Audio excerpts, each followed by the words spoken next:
Now let us go to the second topic, and it was what are the general differences between an internal and an external audit. You know that external audit is also called as statutory audit. It is done by statutory auditor. And in external audit, when the organization is small, the external auditor can be, is able to find the frauds that are happening within the company, and he was able to check the controls. As long as the organization is small, he can verify all the transactions if possible. Maximum, he can view all the transactions.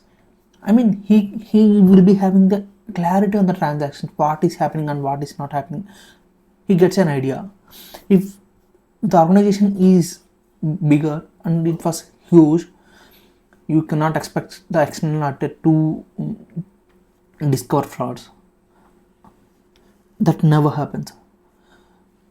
In small companies, an external auditor helps in managing in finding frauds and revenue, and he can stop the revenue leakage too, and he can see the controls, whether the controls are working properly or not. He can also comment on that specific thing, but this is not possible in a large organization. For example, if you say DMart, you cannot expect the auditor to visit every branch of the DMart and say whether the controls that has to be maintained are working properly or not.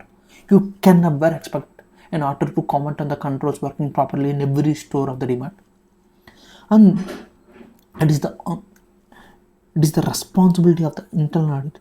I mean, an external auditor cannot comment on this. So in every big organization, an internal auditor is appointed to take care of this. He would be seeing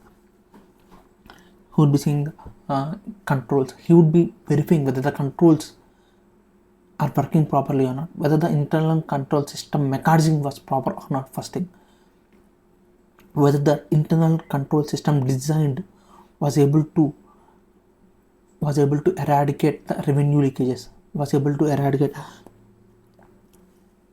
the frauds that might happen.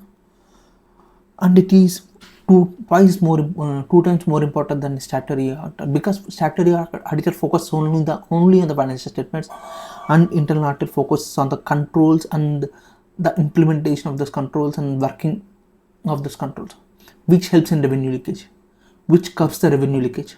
So it was twice more important than statutory auditor.